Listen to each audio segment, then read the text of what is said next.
Councillors, we've already prayed, guys, so please keep your seats. The meeting's resumed. Are there any apologies? There being none, Councillor Cumming, can I invite you to provide your response to the budget? Thank you, Mr Chair. Mr Chair, thank you for the opportunity to show the ratepayers of Brisbane what a sensible, fiscally responsible team can do for them. A Rod Harding-led council will put ratepayers first every time. When the council administration cared about the people they were elected to serve, local government was about roads, rates and rubbish, and we can achieve that again, but not under this failed Quirk-Schrinner outfit. Under the LNP, Brisbane City Council has become about rorts, rorting and rorted.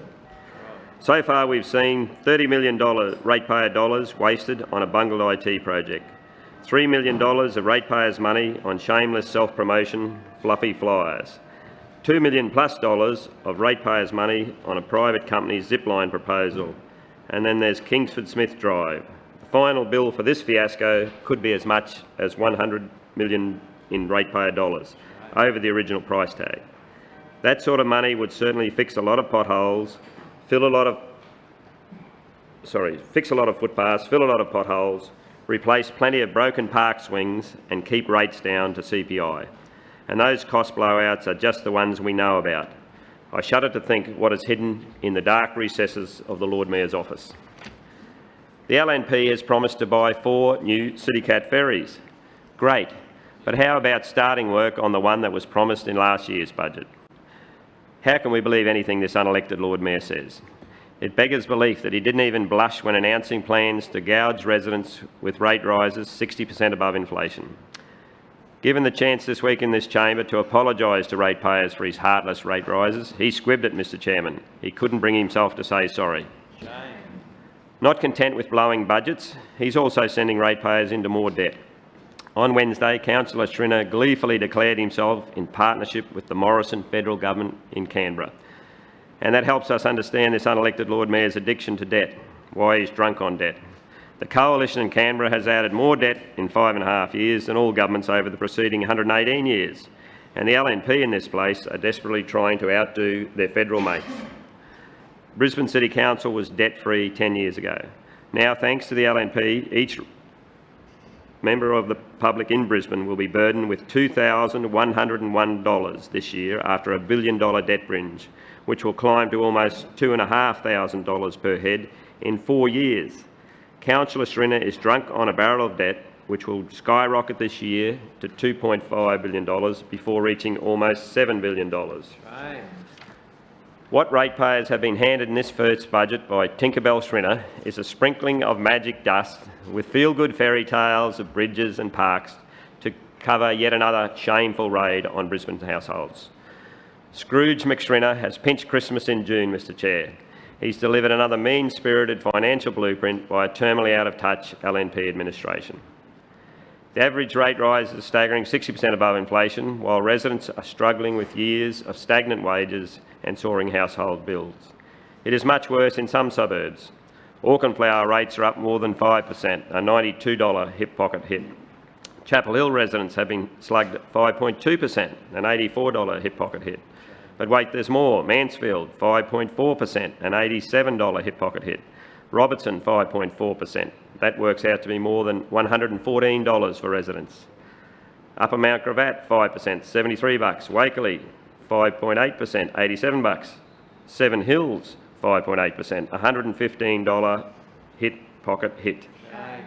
Presumably, Councillor Schrinner was glued to the TV news to see himself in glorious Technicolor, and he would have seen Keith O'Callaghan telling viewers the rise could force him to sell his home. Even with pay packets at record lows, this rates grab still outstrips wages growth. So in effect, it's another pay cut for Brisbane households. Councillor Schrinner has callously and incompetently inflicted his pain despite cash rates at record lows and by adding another $1 billion to the city's debt mountain. A shameful effect, particularly, as I said, when the council was debt-free only 10 years ago. Ratepayers everywhere are worried by a lack of job security with the casualisation of the workforce, and this LNP council is enthusiastically leading the charge with the contract labour bill rising every year.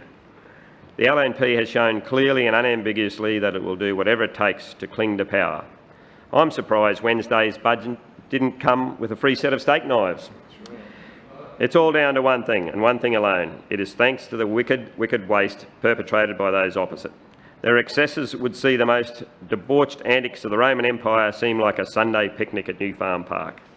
For the 10th consecutive year, rates under this failed Quirk-Schrinner administration have gone up. While wages have stagnated thanks to the LNP's mates in Canberra, hard-working ratepayers have had to go without in order to pay for the waste and poor management of this administration. This mob opposite couldn't run a chook raffle. Under their fiscal fumblings, the winner would have to pay for the chook and all the tickets as well. This Quirk-Schrinner Kelly gang of robbers is holding ratepayers to ransom with their stand and deliver ultimatums, all to fund wanton spending sprees in a series of increasingly desperate bids to cling to the Treasury benches. The Tin Pot Mayor demanded ratepayers stand and deliver $100 million. I'll say that again, a possible $100 million cost blowout of the Kingsford Smith Drive project. The stand and deliver of the Tech 1 damage bill, which is at $30 million. And the stand and deliver of runaway Mayor Quirk's Mount Cootha zipline folly, which cost hard-working ratepayers $2.3 million. And what have they got to show for that failed exercise? Zip, no line, just zip, zero, naught, nada, nothing but another ratepayer money pit. No wonder Quirk scuttled off. He was too embarrassed to be associated with his financial legacy. And don't for a second think that this LNP financial mess comes without a direct impact on ratepayers like Marie from Brighton, who went for a walk along Lascelles Street one sunny Brisbane day a little over a year ago. Little did she know that that walk would result in over 12 months of embarrassment, pain and inconvenience. Marie tripped on one of the 53 damaged sections of the footpath in Lascelles Street. We know it was one of 53 spots because that's how many council had to rectify to make it safe again. But that was too late for Marie. This is just one of many examples of the forgotten suburbs. Over the past 3 years, 113 suburbs have not had a single dollar spent on footpath repairs. 750 footpaths are in desperate need of repairs. Footpaths that pensioners walk to shop on. Footpaths that parents walk their kids to school on. Footpaths that kids try to ride their bikes on. They are Schrinner's footpaths of broken dreams. And he had the hide to front the cameras just yesterday to trumpet his footpath conversion on the road to next year's election. The Lord Mayor claimed on Tuesday in here that he hasn't got anything against anyone, if you don't count pedestrians in our forgotten suburbs. But that disgusting statistic didn't stop this unelected Lord Mayor spending $5.2 million of the ratepayers funded bushland fund on a cleared paddock for koalas. There were no trees on the land for koalas to live in. Councillor Schrinner has had to spend even more ratepayers' money planting trees on this bare patch of ground, and even then it wouldn't be able to host a single koala for another 20 years. Forget the pub with no beer, this is the bushland with no bush. The $5.2 million isn't about protecting the endangered koala, it's about protecting his LNP mate, Councillor Krista Adams. It is an appalling waste of money when just up the road there is a block of perfectly good koala habitat that the money could have been used to buy where the animals could live right now. But unfortunately for the koalas and for the ratepayers, this particular block isn't in endangered Councillor Krista Adams' ward, so the koalas go begging, the ratepayers go without, and the rorting goes on. This week we had the spectacle of Councillor Schrinner not showing a shred of shame when he announced a half-baked scheme to give pensioners some fare relief. But what he didn't do was show us the money. Does he have a magic budget pudding hidden away in his office? While Councillor Schrinner brays in his speech that we live in one of the best cities in the world and it's getting better all the time, let me tell you about Dorothy, a victim of the Quirk-Schrinner administration's callous disregard for some of our most vulnerable in the community. Dorothy is a pensioner caught up in the LNP's heartless decision to cut the remission on water bills. She recently moved into a new house in Brighton to be closer to support her family, and little did she know it was going to cost her dearly. Without warning, her pensioner remission for water was slashed. In her own words, with electricity, we can chop around for the best deal, but not with water. Surely the Brisbane City Council understands this. Unluckily for Dorothy, if they do understand, then they just don't care. Dorothy says, as a pensioner, losing the BCC water remission adds further stress to paying our bills. Shame. While people like Dorothy struggle, Councillor Schrinner spends millions of dollars on glossy brochures promoting himself. This truly is a tired and lazy administration. tired, lazy and out of touch with Brisbane's residents. No amount of gloss or fancy puff pieces in the paper can paper over the fact that Adrian Schrinner cannot be trusted. He promised ratepayers a Paris-style subway system, and we've ended up with a few extra bendy buses. Given his form, the so-called Central Park to replace the Victoria Golf Links will be a set of swings and a sandpit, and the swings will probably be busted. This raft of so-called promises are an affront to ratepayers and a brazen attempt to distract from broken footpaths, overgrown parks and all the other basic services the LNP is neglecting. The Quirk-Schrinner duo devoted 5 times more staff to maintaining golf courses than they do to help the homeless, Mr Chairman. And let's not forget the hypocrisy of those opposite. When we put forward a plan to convert golf courses a year ago, Councillor Burke rose in this place and brayed, "The Australian Labor Party has declared war on golf and golf lovers across this city." But wait, there was more in the golfing gospel according to Burke. We see significant usage of our golf courses and will continue to invest in these places. Goodness me, so how, now that Councillor Schrinner has delivered Armageddon to the Victoria Park links, what do we hear from Councillor Burke? Crickets, Mr Chairman, crickets. At least he didn't have the hide to turn up on Sunday for the photo opportunity. I wonder what he said at the ENC meeting, or did he turn turtle and take his bat and ball and go home? The cuts in this budget to our outer suburbs extend all the way to the planning of them. We see less funding provided for neighbourhood planning across Brisbane once again. Neighbourhood planning has been gutted by another $500,000 this year, which again points to the LNP's real priority when it comes to planning, and it's not listening to the communities that are affected. We've seen a cavalcade of new neighbourhood plans which fall so far short of community expectation, it's not funny. The original idea of neighbourhood planning, according to Campbell Newman, was to, and I quote, "encourage ownership and acceptance of planning outcomes while overcoming the community's anger at being sidelined from the planning process." How far the LNP have fallen. A Harding administration will fundamentally change the relationship with residents when it comes to planning. Team Harding will give the power back to the people. It's their home, their neighbourhoods. We will lift the gag orders on community planning teams, preventing them from talking about their experiences through the process. We are not afraid of constructive criticism. Today, Team Harding recommits to providing the local infrastructure that is needed as our suburbs develop. We will ensure every neighbourhood plan has an accompanying local infrastructure plan. These plans will demonstrate to the community that Council is working with them, planning for growth.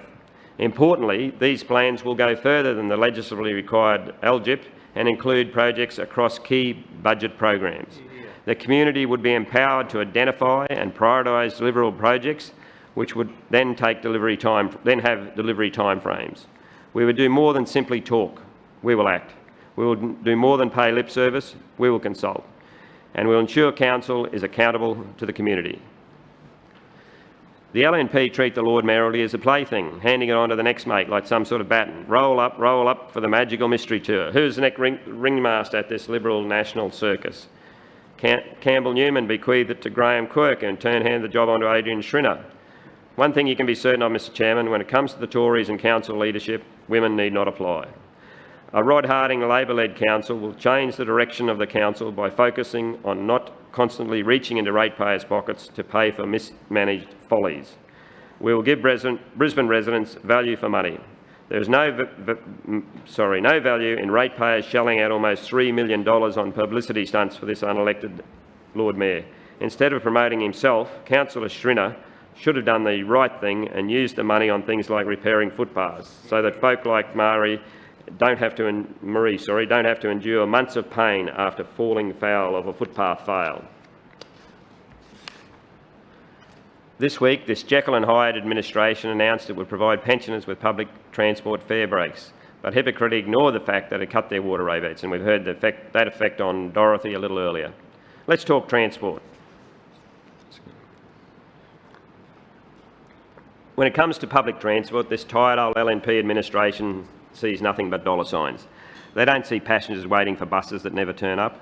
They don't see pensioners waiting in the wind and rain and scorching hot sun for one bus per hour with no bus shelter in sight.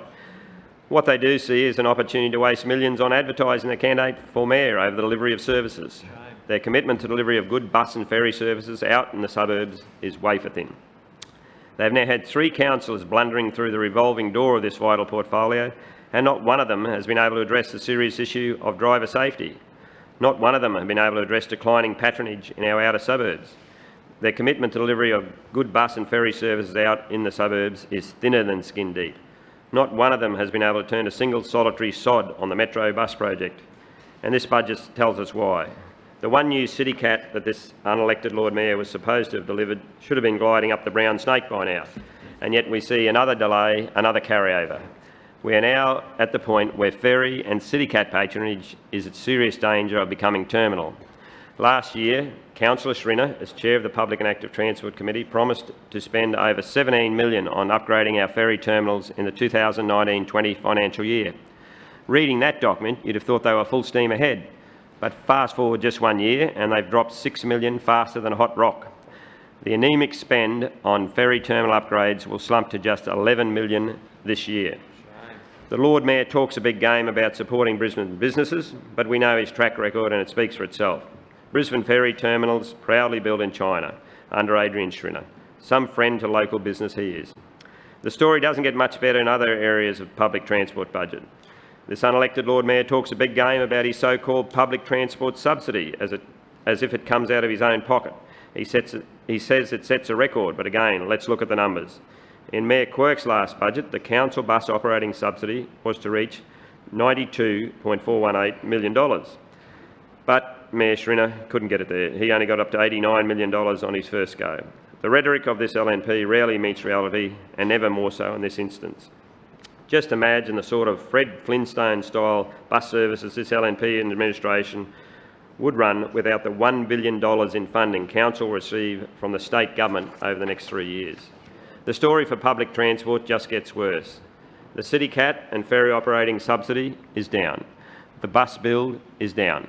And funding for your signature metro is down, down, down.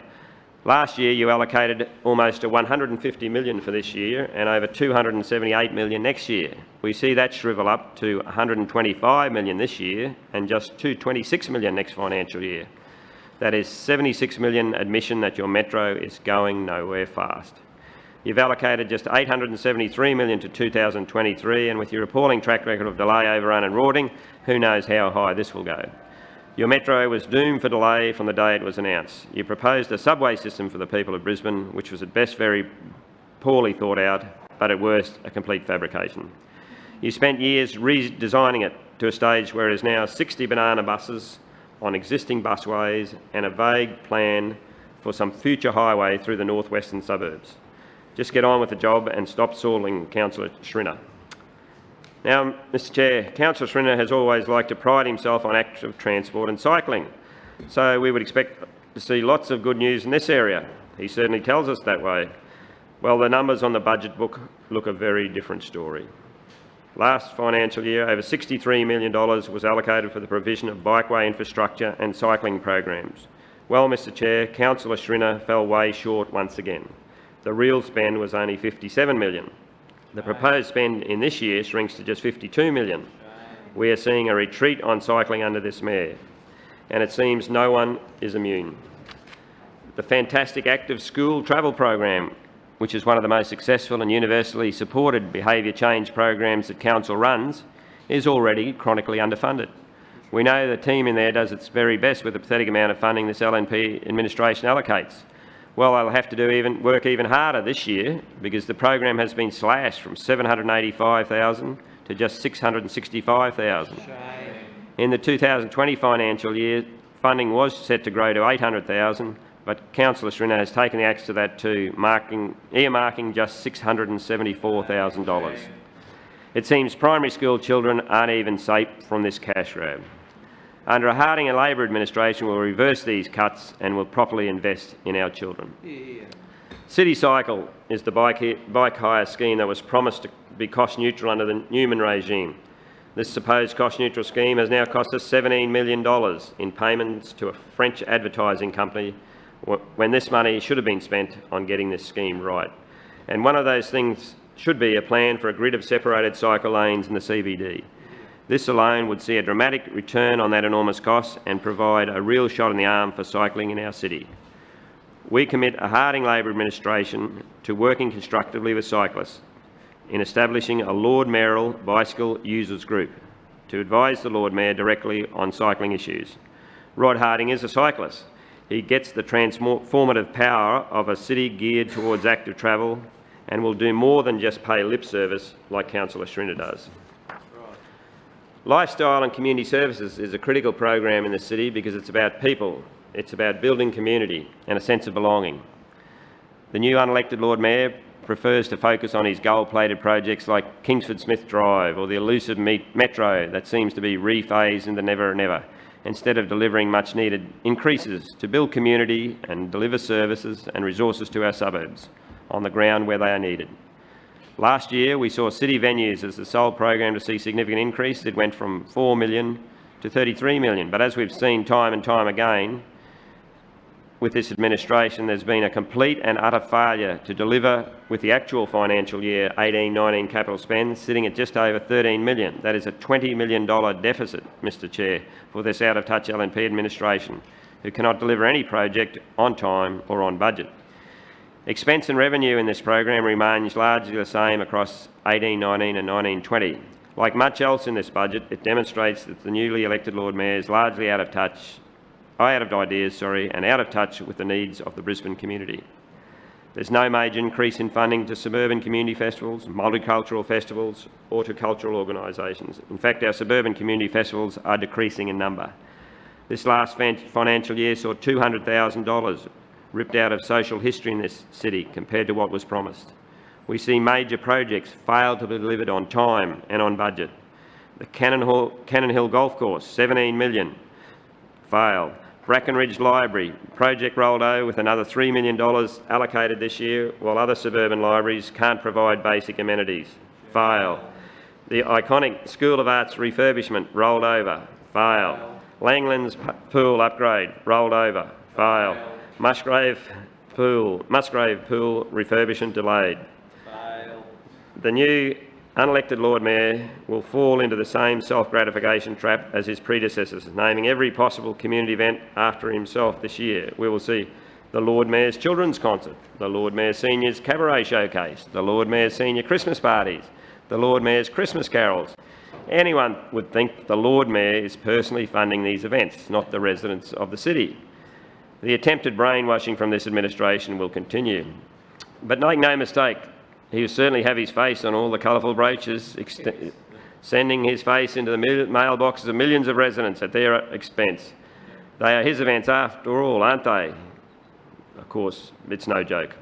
Mr Chair, turning to active and healthy community programs, it's concerning to see all but one project in the sport and recreation organisational development category suffer cuts to what was forecast. This shouldn't be surprising to the people of Brisbane, Mr Chair. As we all know, when it comes to our sport and recreation facilities, the new Lord Mayor has made his thoughts well known. When responding to calls from Labor to help our ailing bowls club just last month, he said the idea that council can save bowls is deluded. The only deluded person in this chamber, Mr Chair, is the Lord Mayor, who's taking a page out of the book of his mentor Graham Quirk in ripping more money out of ratepayer pockets for his own shameless self-promotion, while our community clubs suffer. Mr Chair, Team Harding will not hang out community clubs out to dry. We'll do better to make sure they feel supported and a valued part of our community. Community clubs are the heart and soul of our suburbs, and Team Harding will make sure they know how much we value them. We will reduce red tape, we will offer significant investment and give them a leg up when they need it most. I turn now to the secretive City of Brisbane Investment Corporation. What are you hiding? How much ratepayers' money has been spent fighting a year-long battle to stop residents seeing a damning report by independent consultants Price Waterhouse? It found the CBIC board was ill-equipped to handle the property investment market and had propped itself up to date by leasing council assets such as libraries back to ratepayers. It also showed the organisation was top-heavy, with more directors than staff. Why is council in the property speculation game in the first place? They should be concentrating on the basics like fixing footpaths so people like Marie aren't injured just walking down the street. These so-called profits have come out at the expense of ratepayers who are forced to lease back their own assets. I again call on Councillor Schrinner to make the report public so that ratepayers can see for themselves what he is hiding. But he's too busy lining up for puff pieces in the paper to take this sort of subterfuge seriously. Under Labor, it will be ratepayers first, second, third and always. The ratepayers of Brisbane deserve better than an out-of-touch LNP administration. They demand better from their elected representatives. And they will get the chance to right the LNP wrongs early next year. Between now and then, we'll be putting forward a comprehensive, fully costed plan to take Brisbane forward. Mr Chair, Brisbane is the crossroads as this becomes a two-tiered city under an LNP administration that has lost touch with the majority of people it should be proud to serve. We live in the largest local government area in the country by population, yet for too long it has been ruled by an LNP administration with eyes only for an ever-decreasing ring around the CBD. If you choose not to live in inner Brisbane, you don't get a Lord Mayor, you get a nightmare. If you want to bring up your family in the suburbs, you automatically join the forgotten people, out of sight and out of the minds of an elitist LNP addicted to self-promotion and power at all costs. People in Murray, Mitchelton and McDowell who all vote for this LNP administration must genuinely wonder why they bother. Their rates go sky high to pay for the monumental ego-driven excess of the $650 million Kingsford Smith Drive program, and what do they get? A wait of 4 years to get their footpath fixed. In Corona Downs, Kenmore and Kedron, rates rocket to pay for the ill-conceived fast that is the billion-dollar Metro Bendy bus bungle, and what do the LNP voters get? Their Barbies disappear from their parks, never to return. In Chapel Hill, Chandler and Chermside, they pay more each year from tight household budgets so this LNP administration can send its overseas travel bills soaring sixfold in 3 short years.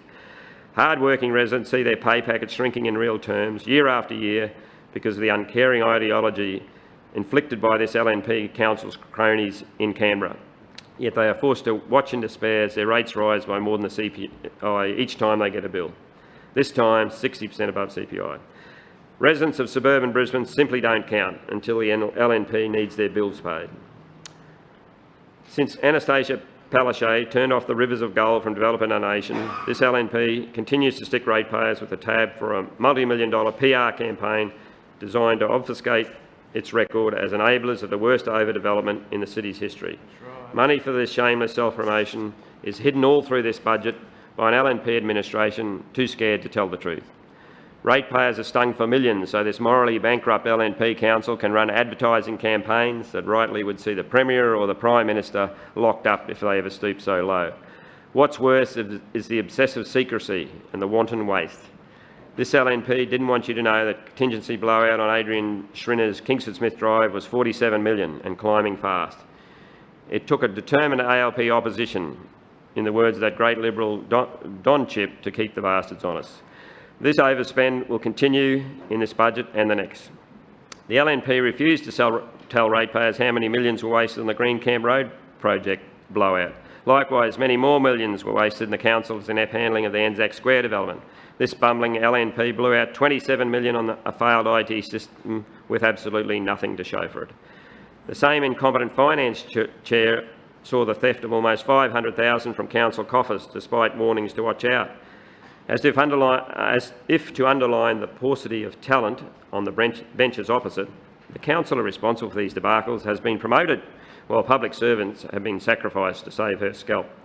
This hard right-wing LNP administration likes to point out when bitterly imposing pay increases for council workers that every $10 million equates to a 1% pay rise.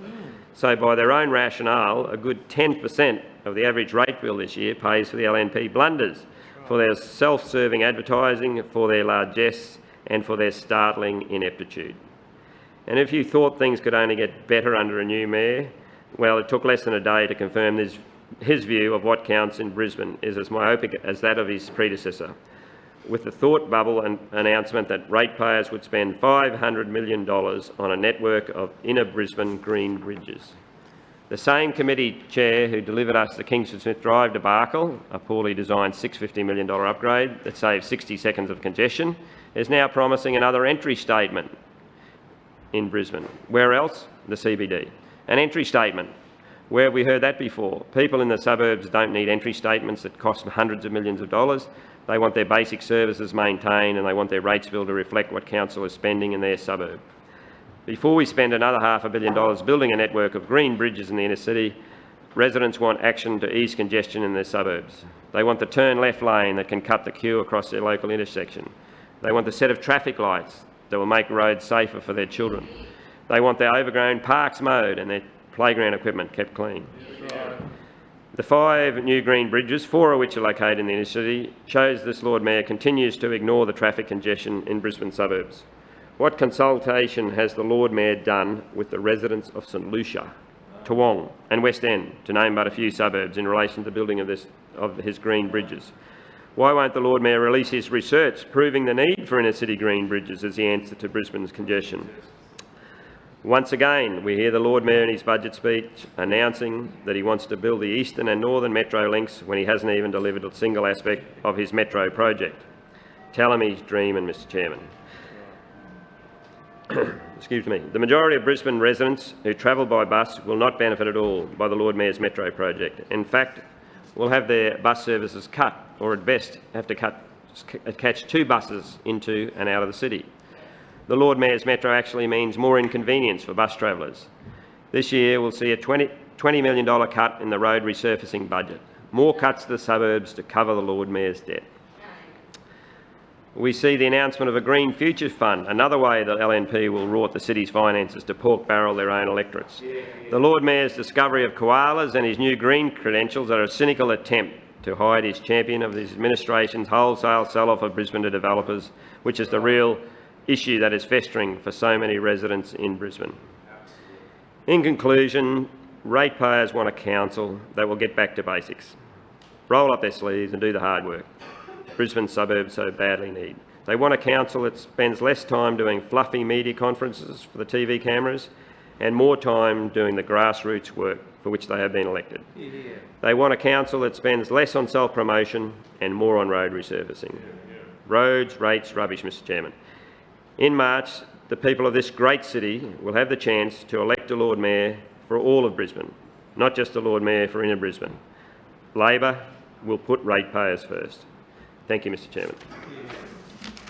Thanks, Councillor Cumming. Can I call on Councillor Allen to respond, please? Thank you, Mr Chair.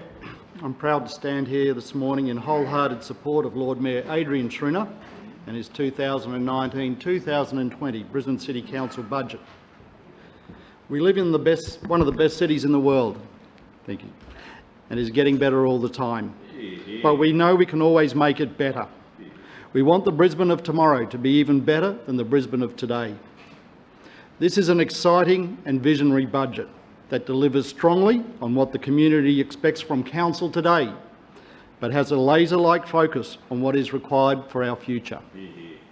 It focuses on the key elements of the Lord Mayor's vision, which include growing your Brisbane lifestyle by creating more to see and do in a clean and green Brisbane, getting you home quicker and safer by taking coordinated action to fix traffic congestion while creating more travel options for residents, and planning for Brisbane's future by carefully planning for a growing city, creating strong communities, more local jobs and affordable housing. The budget continues to support Council's core services, including road projects and road resurfacing, to ensure our residents can efficiently and safely get around this great city, with 2,073 road resurfacing projects completed by June 2020. Waste management to ensure our residents enjoy a healthy and convenient process for waste disposal that is focused on protecting our environment and delivering other waste reduction initiatives. Subsidised public transport to ensure that our residents can get around this city via multiple transport options. Upgrading bus stops and ferry terminals to ensure DDA compliance for the benefit of our residents. Bikeways to reduce congestion and help support an active community and protect the environment. Park upgrades and maintenance to ensure our community has access to inviting, clean parks to support a healthy lifestyle. Mosquito and pest control to enhance amenity in our subtropical climate. Footpath construction to assist resident transit and access, particularly in high volume areas. Tree planting and maintenance to provide shade and enhance our environment. And of course, as the people of Brisbane would expect, we are pushing ahead with delivery of the fully funded Brisbane Metro, with a number of key milestones targeted this year, including commencement of construction activities, completion of procurement for key components, and completion of the detailed design for the new Cultural Centre station and the tunnel beneath Adelaide Street. This administration continues to do the heavy lifting. Many of the projects this administration is undertaking or planning would typically be undertaken by the state government. However, they are either unwilling or unable to support key projects in this city. But we will not stand by and let the residents suffer. We are taking the necessary steps to do the things that need to be done. Mr Chair, importantly, this budget includes a significant range of exciting new initiatives, including the Victoria Park Vision, delivering the biggest public park in 50 years, the Green Future Fund to buy and create new parks and sports fields, 5 new green bridges to improve connectivity and reduce congestion, koala research and habitat re-establishment to support our koala population, free green waste bin delivery to encourage green waste recycling, the Suburban Renewal Task Force to enhance our suburban areas, discounts for small business to support the establishment and running of small businesses, free off-peak travel for seniors to give back to those who've done so much for this city and encourage them to get out and enjoy all the great things this city has to offer. And Councillor Cumming referred to this as a half-baked idea. I'm sure that the seniors of Brisbane won't see it this way. We also have a first homeowners remission to assist first home buyers. The list of initiatives and ideas goes on. Mr Chair, this is indeed an exciting program of works that will transform this city. However, as we have seen today and in the past, Councillor Cumming has a history of coming into this place criticising this administration for a lack of ideas. This budget is full of innovative ideas and programs which will directly benefit the residents of this city. While Councillor Cumming is quick to criticise, he rarely offers any ideas of substance of his own. I certainly haven't heard one this morning. I would have thought that after Wednesday's budget that the Labor Party would have a raft of alternative ideas or programs to push, but no. The only thing they pushed was a wheelie bin out into King George Square for a publicity stunt. Mr Chair, there were no new ideas on how to support our growing city and the infrastructure that it needs. They complain about the increased rates, which were the same as last year, and our increased borrowings for infrastructure. Councillors will be heard in silence. That is required to support the demands of a growing city, but they can't explain how they might manage it otherwise. Seriously? A publicity stunt with a wheelie bin in King George Square, and these people aspire to be an alternative administration. What a joke. With Team Stringer and the support of this budget, Brisbane is heading in the right direction. And Councillor Cumming, while we're talking about leadership and teams, when was the last time that Labor had a female Lord Mayor, or for that matter, a Lord Mayoral candidate? That's right. This administration has an extremely well-balanced male-female team. And Councillor Cumming, turn around, look around the chamber and look at the number of female members on this side of the chamber. It's embarrassing, isn't it? How embarrassing. Totally, just a ridiculous point. Mr Chair, as has been reported, this year's budget will increase average residential rates and fees and charges by 2.5%. To put this into perspective, this equates to about $10 per quarter or 77 cents per week for the average ratepayer. We are still providing the lowest minimum residential rates in South East Queensland, despite having a significantly larger budget and infrastructure spend. Even when this administration has been at peak infrastructure spend, such as delivering the Legacy Way tunnel, we have ensured rates have never increased as high as under Labor. While this administration is highly conscious of cost of living pressures and has taken measures in this budget to address this issue, there is a cost in running a rapidly growing city and delivering the services and infrastructure we need. This administration has increased rates by a similar level over the past 3 years and certainly seeks to tightly manage costs and minimise rate rises. Mr Chair, while Councillor Cumming chooses to compare rate rises with the local CPI, the reality is that the CPI is no longer an accurate reflection of the increasing costs that an organisation such as Council incurs. In order to deliver, Councillors will be heard in in order silence. to Hold on, Councillor Allen. Please continue. the CPI is no longer an accurate reflection of the increasing costs that an organisation such as council incurs in order to deliver the high-quality services and infrastructure for this city. And then at this point, while they're sort of heckling over here, listen to this, listen to this. It is worth acknowledging that no less than the CEO of the Queensland Treasury Corporation states there is a massive gap between the costs of running the council and that basket of CPI-based activity. It is acknowledged at QTC that the costs in running council and the escalation in those costs are very, very different to the CPI. Councillor Cumming has even said in the past, it's very hard to say when you're not part of the internal system of council at what rate costs are increasing. He has no idea. He really doesn't. It's extraordinary. As noted earlier, not only do rates fund the core business of council, which is at record levels compared to Labor's time in office, it also funds infrastructure and services that are funded by state governments in other cities around Australia. This rate rise is relatively modest compared to the Labor state government, who have increased bulk water prices by 3.5% for the second year in a row. And Councillor Cumming, I'm certainly sympathetic to your resident who has had an impact from the water emission, but clearly these kind of increases are not assisting at all.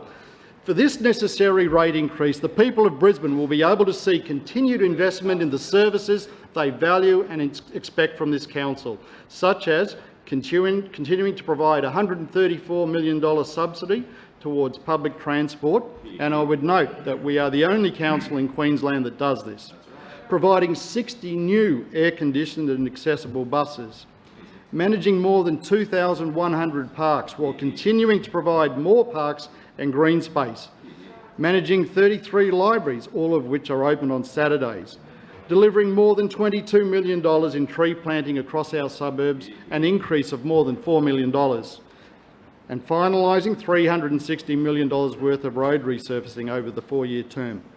This administration continues to deliver on the basics: roads, rates and rubbish, with more than 75,000 square metres each year of refurbished or new footpath, more than 2,000 roads resurfaced across Brisbane during the term, and more than 670,000 residential waste, recycling and green waste bins collected each fortnight.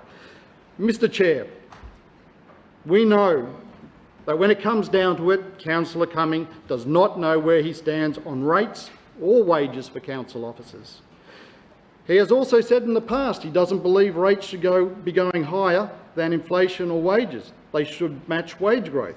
Once again, this rate increase is consistent with Council's EBA-based 2.5% yearly wage increase, so Councillor Cumming should be delighted. It is clear that Councillor Cumming and his Labor team do not know where they stand on rates. One minute they say they are too high, and then the next minute they suggest they will be artificially low. In fact, as I mentioned earlier, it was the same as last year. Mr Chair, Councillor Cumming comes into this place every year at budget time and criticises rate increases no matter what the level. But he has a little secret that he doesn't let out. When Labor were last in administration, they increased rates by 6%. Not once, not twice, not 3 times, but 4 times.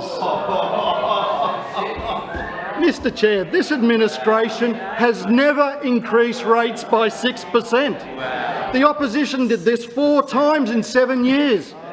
Councillor Cumming, you have been here too long and have forgotten this inconvenient truth. Perhaps you should pass this little secret on to the rest of your Labor Party team, who after the budget have stated rates under a Labor administration will always be lower than this administration. Absolute nonsense. Your own Labor team seem to have no idea of your past form in this regard and clearly has no idea of the costs of managing a growing city. Even though this administration is keeping rates historically lower than Labor administrations, we still have a record of achievement. In this 4-year term, this administration have invested $111 million in public transport capital projects, including upgrades of our bus stops to be accessible and flood-proof ferry terminals. We've purchased 240 fully air-conditioned buses, ensuring we have one of the youngest fleets on the road. We've provided $496 million in public transport subsidies, and as mentioned earlier, we're the only local government in Queensland that does this. We've provided $1.3 billion worth of road congestion projects, with more than 410 projects delivered. Mr Chair, at the risk of repeating what everyone in this chamber should know, except perhaps Councillor Cumming and his colleagues, council rate bills are inextricably linked to the state government land valuations. While the category multiplier for residential owner-occupied homes is the same for all homes across Brisbane, it is the valuation and its changes that are the key drivers of rate bill variations. That is why rates have gone up in some cases and down in others. Valuations are outside the control of council. Valuations are independently issued by the state government, and council actually uses a 3-year rolling average to protect ratepayers from significant valuation increases. This administration has been fighting for the ratepayers of Brisbane, who last year were charged more than $2.5 million for a valuation that was never done. We wrote to the Valuer General arguing either a valuation should have been undertaken or ratepayers should not bear the cost.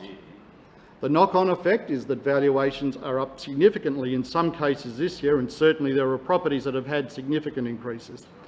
The resulting change in the average rateable values across Brisbane are as follows. For Category 1 owner-occupied houses, up 5.2%. Category 2 owner-occupied CTS, down 1.8%.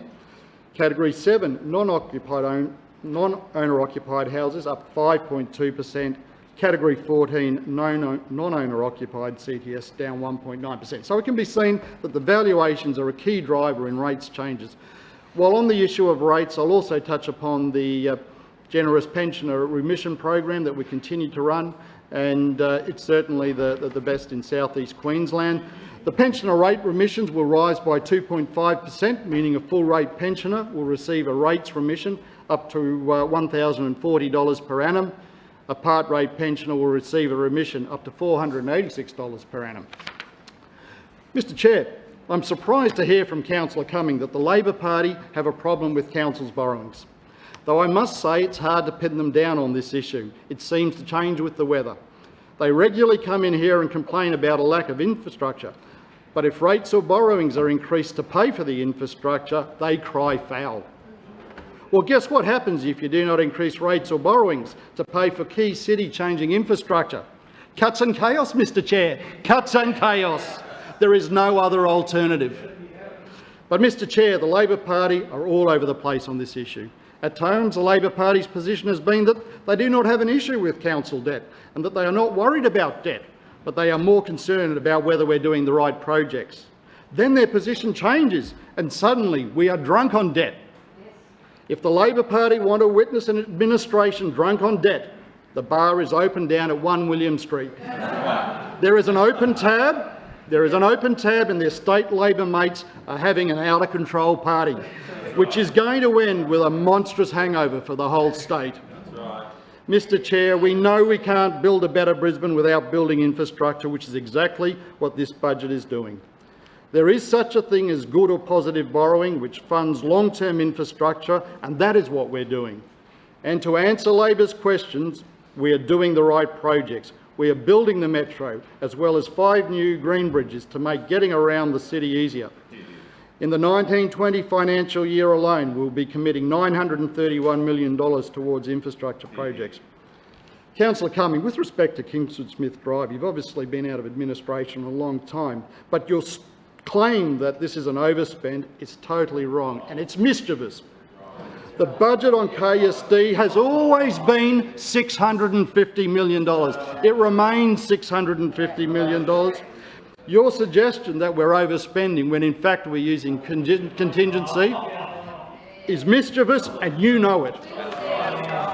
In some cases,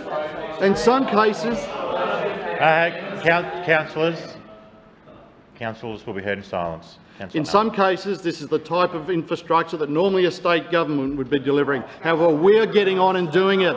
I know Councillor Sri agrees with us here in using manageable debt to build the infrastructure we need. And in fact, he has called upon us in the past to increase our debt to build more infrastructure in Brisbane. The difference is that we will be delivering more infrastructure while still managing the city's finances responsibly. For 7 years in a row, Council has received a strong with a neutral outlook credit rating from Queensland Treasury Corporation. This has been our credit rating even when we built the Legacy Way Tunnel in 2013-14. We have consistently shown to the QTC that we can meet our long-term budget commitments and that we can make the tough financial decisions when necessary.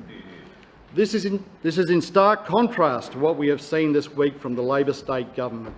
Last we thought it was bad when debt levels were peaking at $83 billion.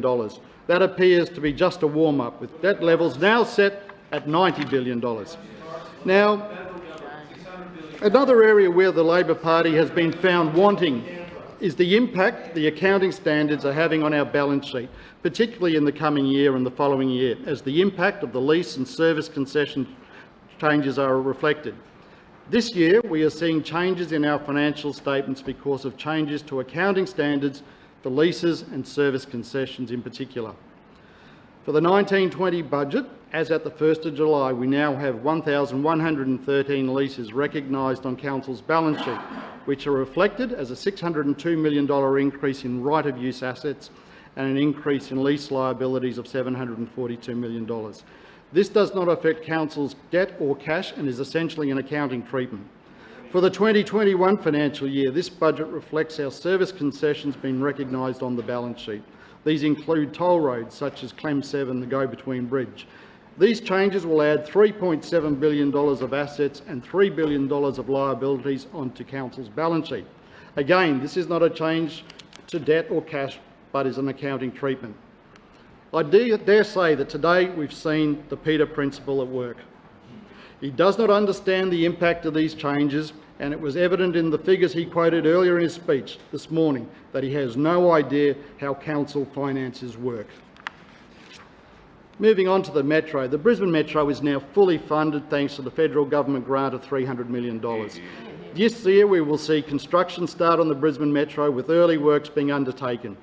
Council will also be completing procurement activities for significant infrastructure, the fleet and depot, as well as completing detailed design of the new underground cultural centre station and tunnel beneath Albert Street. The Brisbane Metro will ensure that workers, visitors and residents of Brisbane can get home up to 50% quicker, with peak services every 3 minutes and 24 hours on the weekend. This administration will ensure we provide more travel options and encourage public and active transport with a plan to build 5 new green bridges.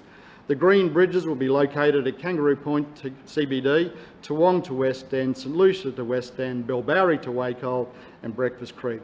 The Bellbowrie Bridge will be constructed to cater for buses and vehicles in an emergency. There is potential for the 2 West End connection bridges to cater for buses. By providing these bridge connections, we're ensuring we have better cross-river connectivity, a more active and healthier city with more people leaving their cars at home and using active transport options. This budget will see an unprecedented investment into the city's green space, with $42.3 million allocated for new parks across Brisbane. This year, we have announced a Green Future Fund, which will be funded by the dividends from the City of Brisbane Investment Corporation, and will be invested to buy or create new parks, sporting fields and green space over the next 5 years. For the first year, the Green Future Fund will be funded by the $20 million dividend from CBIC. This is a tremendous use of these dividends that will benefit the community for years to come.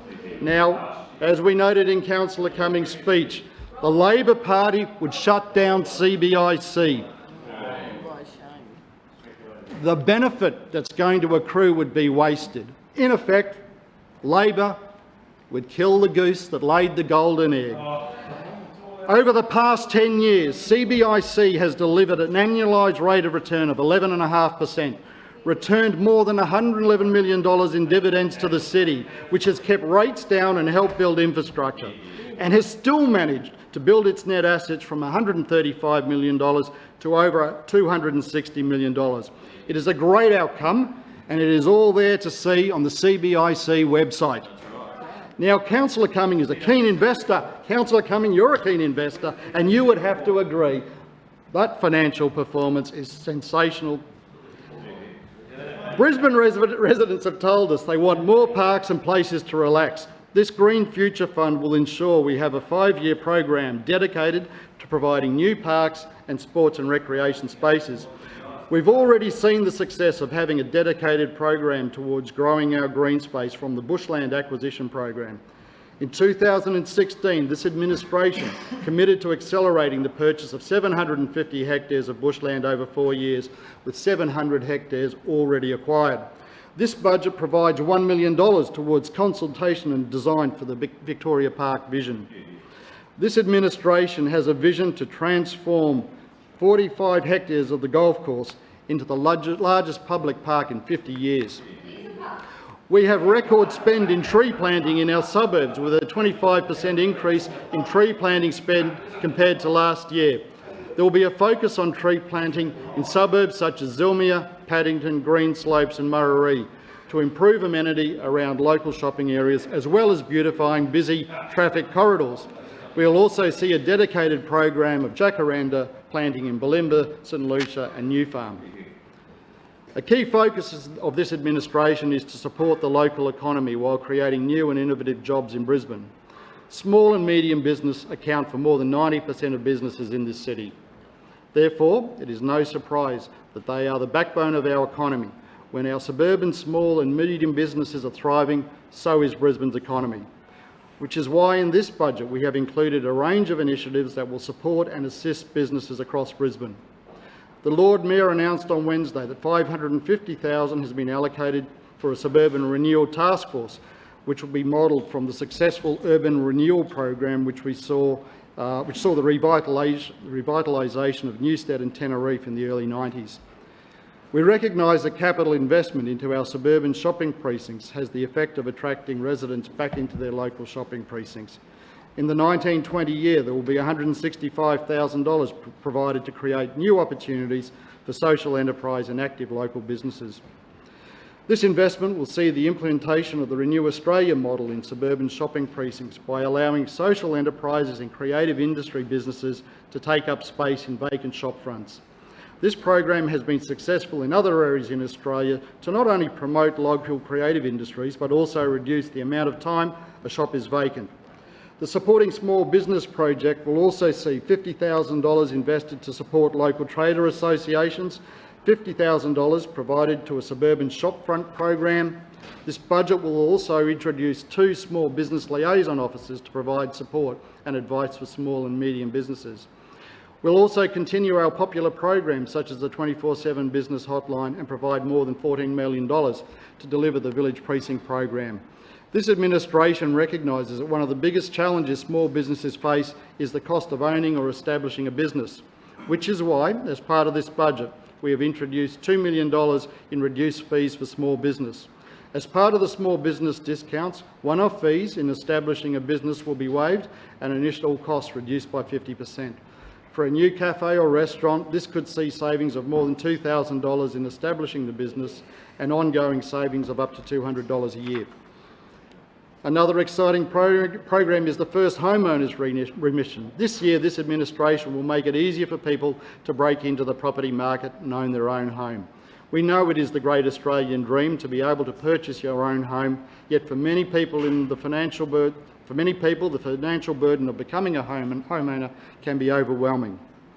The first year of owning your own home can be the hardest, after paying deposits, transfer fees and the simple cost of moving, which is why this administration has introduced a rates remission for first homeowners within Brisbane.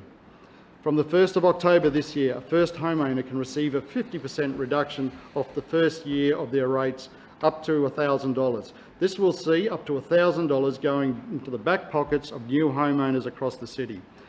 This will apply to houses, units or townhouses, old or new, as long as the valuation is under $750,000. With increasing costs by the state government in electricity, water and land tax, we hope this will ease the cost of living for people in Brisbane. Mr Chair, this is truly an exciting budget. An ambitious budget, but a responsible budget. that will be transformational for this city. It supports the Lord Mayor's and this administration's desire to grow your Brisbane lifestyle, get you home quicker and safer, and plan for Brisbane's future. It will make the Brisbane of tomorrow even better than the Brisbane of today. Mr. Chair, the contrast is clear. This administration has a clear vision and plan for this city, built around enhancing our lifestyle and building the infrastructure this growing city needs. On the other side, we hear nothing but negativity, no new ideas, and plenty of personal attacks.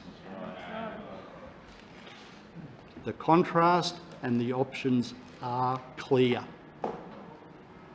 Mr. Chair, I'd like to thank the Lord Mayor, the Deputy Mayor, officers and senior management, Bill Lyon, the CFO, Paul Oberley, Mark Russell, Tanya Neat and the rest of the finance team who have toiled away on the budget process for many months now.